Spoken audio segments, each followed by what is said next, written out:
Welcome to Networking RX, a podcast devoted to helping business professionals like you enhance your networking skills in order to become more proficient giving and receiving quality business referrals and improving the overall quality of your life and the lives of those around you. The Networking RX podcast is a production of AmSpirit Business Connections, an organization whose mission is to empower business success through networking. Welcome to the Networking RX podcast. I'm your host, Frank Yagan, founder and president of AmSpirit Business Connections. Today, I have another great guest on. As subscribers know, on this podcast, I often share ideas and insights on best practices. I should say. I'm stumbling already here. I'm recording on a Friday for building professional relationships and excelling at business networking. Occasionally, however, I will be interviewing subject matter experts, authors, speakers, thought leaders, people who are out there doing these sorts of things. Today on the program, I have Kathy Olson, and she's the director of sales at coollife.io, as well as Vault Room. And I came into this recording today thinking I really wanted to talk with her about her years. She had a construction company. This is an audio only podcast, but Kathy is very attractive, very blonde. You wouldn't think that she would be dealing with construction type people and doing well with it, but she did. And I really kind of want to talk about that, and we will. But before we hit record, we found out we have a lot of other common things in common. Vault Room does a lot with the business brokers, which I have talked about on this program before because I have a lot of great stories of networking through the Business Brokers Association. So anyhow, Kathy, let's just have a conversation, talk about networking in business, go from there. Well, thank you so much for having me on the podcast. It has been a delight chatting with you, and we kind of already burned through a good 15 minutes prior to hitting the record button here. So as well as I appreciate you telling the entire audience I'm a blonde, and so they can take everything I say with a grain of salt. So good stuff. Yes, looking forward to the conversation very much, and thanks for having me. Well, you're welcome for all of that. I mean, let's just touch on networking in general.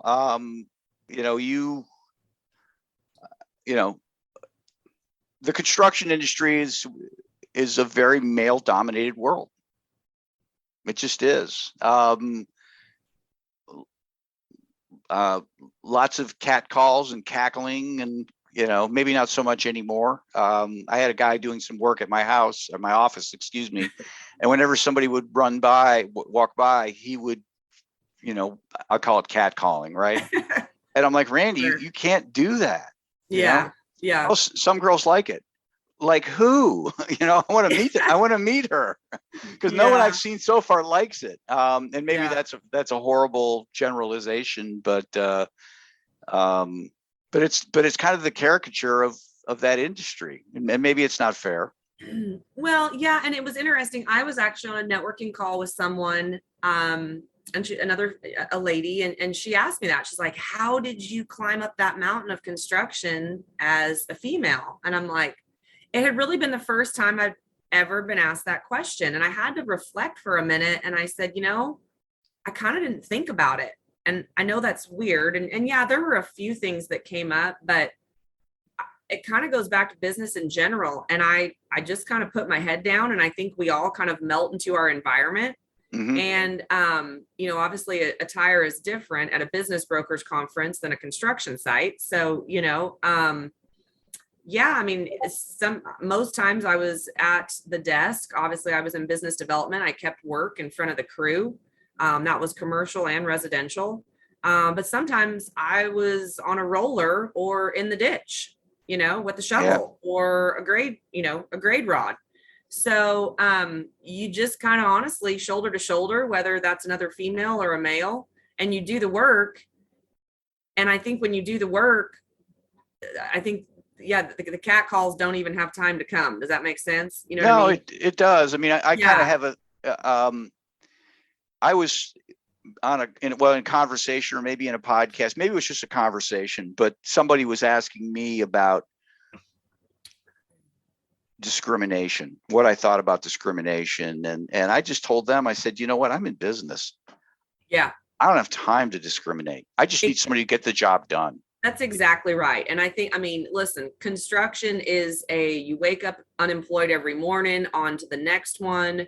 It is a constant grind, and I enjoyed it, but you kind of don't have time to sweat the small stuff. Plus I mean, again, maybe it's kind of goes back to the blonde, or I'm pretty thick skinned, but like I said, I just never really looked up or looked around to encounter that.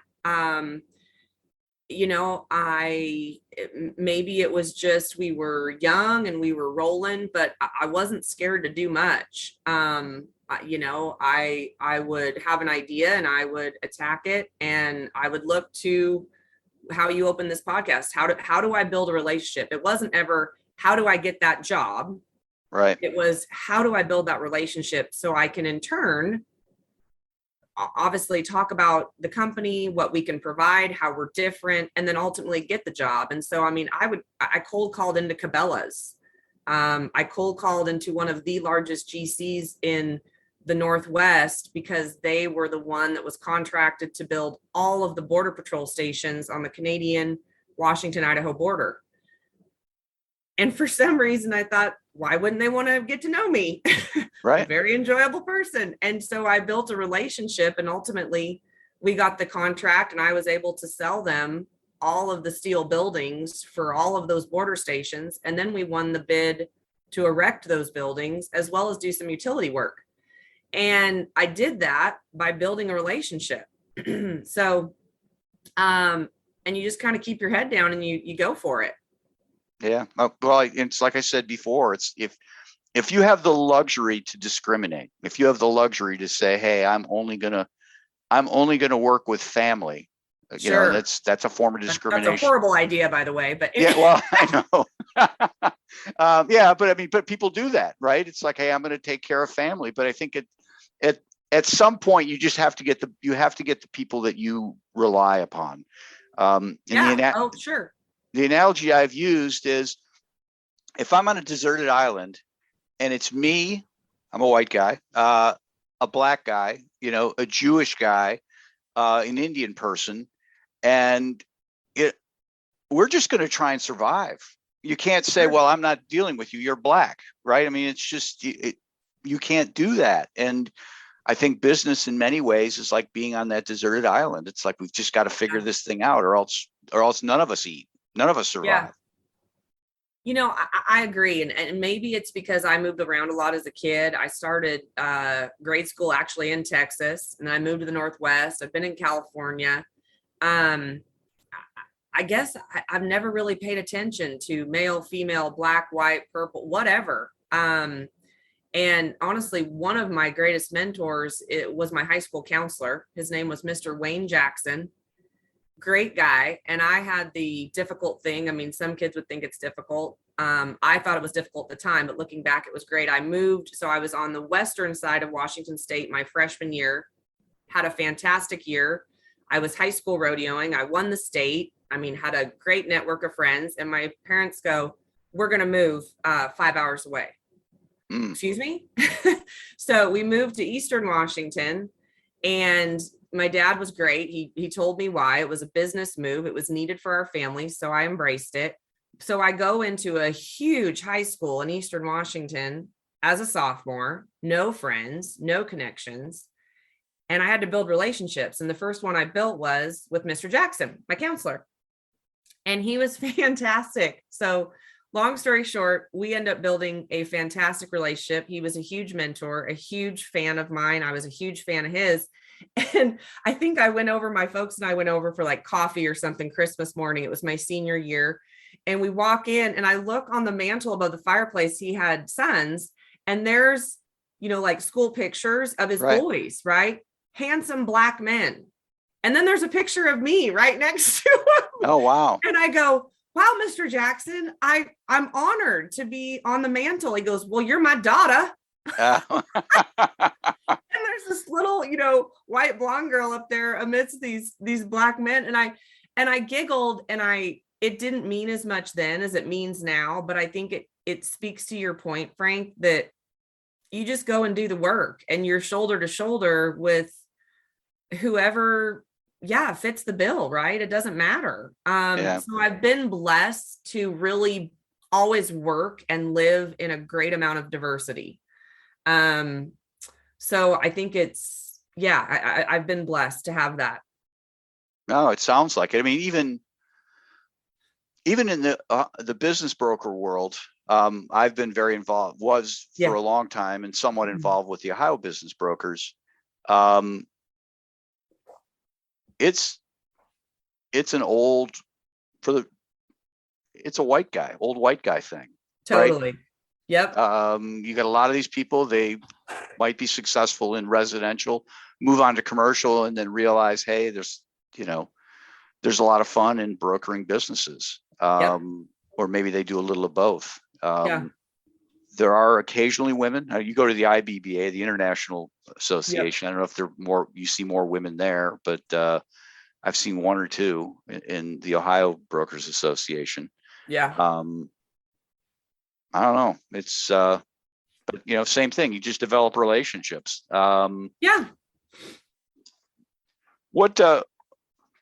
What have been some of the biggest challenges you've had to deal with as far as just, I guess you're not in construction anymore. You have a somewhat of a technical business. If you want to kind of share on that, that would be helpful. Yeah. Not diving too deep. The podcast is only so long, but life happens, right? In business, personal, honestly, I have a few mentors in my circle where it's like, as soon as you figure out that life's hard and you embrace that, you can make a pivot. Or honestly, Dr. Rob Bell is someone, I just read his book, Puke and Rally. You might've been in networking with him, but he talks about hinge points and essentially a challenge, right? And what you choose to do with that is up to you. And man, going back to relationships, if you have some pretty fantastic relationships, like you just said, people that are on the island that are ready to work with you, it makes those challenges a whole lot easier. And I would have to say, I have been very blessed to have some very strong relationships around me, both professionally and personally, that have stood the test of time and have also, came at just the right time, I would say. And so when I transitioned from construction to technology, I took full advantage. I honestly, to be completely transparent, was coming out of construction knowing that I was on a new horizon, and I never dreamt I would be moving towards technology, because I actually felt behind in technology. Construction is a paper heavy industry. Right. Man, you got guys that use hammers. They don't really want to use laptops. So the collaboration and the cloud, what's that? I had tried very unsuccessfully, honestly, to move our company in more of a digital transformation. And it's just, at the end of the day, it's more important to get diesel in the machine and get rocking and rolling than, log into the cloud. Right. Right. So that's where I was from a mental standpoint as I made this transition. And when the opportunity came about with, actually at the time, just an acquaintance, Karen Perkins, who was the co-founder and owner of Vault Rooms at the time, I actually began to use Vault Rooms as a consumer. I came to her. She was an acquaintance I'd met at church. And I said, I need one of these Vault Rooms because I've got tax returns and, man, paperwork everywhere. And I've got to feel organized as I move into this next chapter. And there was going to be some stuff that my accountant and, attorney and things like that needed to access. And that's essentially what the technology offered. So as I began using it and honestly kind of training myself, she had fantastic tutorials. The company's been around for 17 plus years. So there was lots of resources. I took that challenge and that hinge point and I harnessed all that material and really, doubled down, did the work and figured out how to use it. And then I'm like, this is the most fantastic piece of technology I've ever been around. And I wanted to share it. It would have been a huge asset to my construction company, Right. So then it was like, as her and I are in conversation, she looks at me and she goes, you can sell this, couldn't you? And I said, oh man, I could educate so many people about this tremendous, resource. So that's really how I came to technology, was I needed a Vault Room as a consumer, as a past business owner. So challenges challenges are tough. We all have them. And I like, how honestly, Dr. Rob Bell, I like sports. I think you and I talked about this, Yeah. and it goes back to your book, which I just started on my trip, but he has kind of a sports mentality. And do you know Rob? I do. Okay. Yeah. Okay. Who don't you know that I know? Well, there's a few. All right. So yes. I've known Rob for years. Yeah, he's great. Okay. Well, I haven't known him for years, but I'm a recent addition. So all right. I'm guessing as to how you met him, but well, anyhow, go ahead. Doesn't matter. Yeah. So but I like, listen, life is hard. It's not unicorns and rainbows. No. And I'm gonna again be transparent. I never thought it was, but listen, we all love a good rom-com, right? I mean, we all hope for that. Yeah. And I like when you look at it through more of a sports psychology lens, you're like, all right, let's get to grinding and let's figure it out.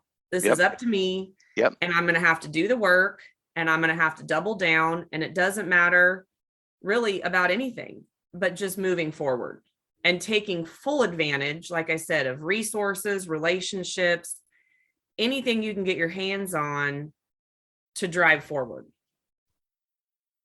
Yeah, I totally resonate with all of that. It drives some people I know crazy to have those attitudes. I don't know that they don't get the jock mentality, right? I didn't lose. I just got knocked down. That's it. I'm getting up. I'm getting up. Yeah. No, and I think there's degrees to everything. Sure. I mean, I really, and honestly, I have to say, coming through some different challenges, I actually respect and give more grace to the folks that see it a little differently. Like, that's okay. Everyone's going to fit into a different hole. Right. So I have to say that's been a little bit of a transformation. It's like, well, no, how can you not think this is right, or I'm right, or see this perspective? And, I was, Pete and repeat, right? You would continue to say the same thing over, and some people just aren't going to see it the way you see it. And that's okay. Right. And honestly, that's valued, because like we talked honestly before this podcast, it would, if we all had the same perspective and, pulse on life. So, yeah. Interesting. I guess shifting gears here, talk about Vault Room. I wanted to interrupt you there. Just kind of explain what a Vault Room is. Sure. So people listening can understand, and how people can get a hold of you.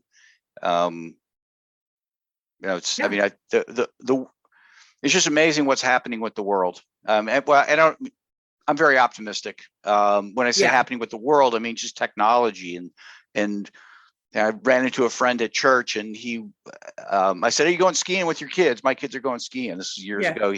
And he said, "I don't ski." I said, "Why not?" He said, I had 2 hips replaced. Wow. I don't ski. Wow. He's like 44 years old. I said, Steve, it's a great time to be alive. Because if this were 30 years ago, you would be just in a wheelchair, and they'd be like, "Hey, sorry about your luck." Yeah. Yeah. You never would have known that he had hips replaced. No. And that's medical, just technology, things we can do, and Vault Room's just part of it.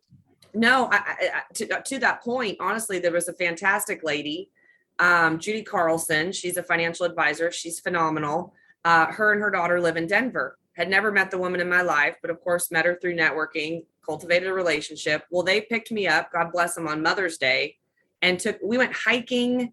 We went to Breckenridge, Vail. We had the most blessed day, and we're trucking around Breckenridge, and she starts talking about her double hip replacement last summer. And I go, "What?" I go, "Judy, are you kidding me?" Like, she is like out in front, and I'm like, holy cow, this Texan here. I'm like, this is a different elevation, Yeah. I thought I was in shape, and I was second guessing my gym membership at the moment, And so she literally shared the same thing, that she had a double hip replacement, and she is a lady older than I, but man, fantastic shape. And we talked about that. I mean, technology is a beautiful thing, and it's a wave, right? And it's exciting to hear every day about things that are driving it forward. And becomes more reasonably priced. It becomes more competitive. It becomes more easy to use. And I will definitely give credit to Karen Perkins, the co-founder of Vault Rooms, because that was something that was so important to her, was essentially Vault Rooms, and nothing against Dropbox, but just so people can understand it, because there's brand recognition. It's a professional version of Dropbox. Dropbox obviously is a collaborative space. It's secure. It's cloud storage. Vault Rooms is oftentimes used for business brokers for due diligence, where it is a common place that is a secure portal, and it's cloud-based, where documents can reside. They can be uploaded, they can be printed or downloaded if the admin that's kind of running the project or transaction will allow them to. So you have granular permissions, you have security levels, security sections, as well as a full report and audit trail. So it goes deeper. It actually provides, the security and business intelligence when you're doing a project or transaction and collaborating and sharing documents, and honestly adding documents.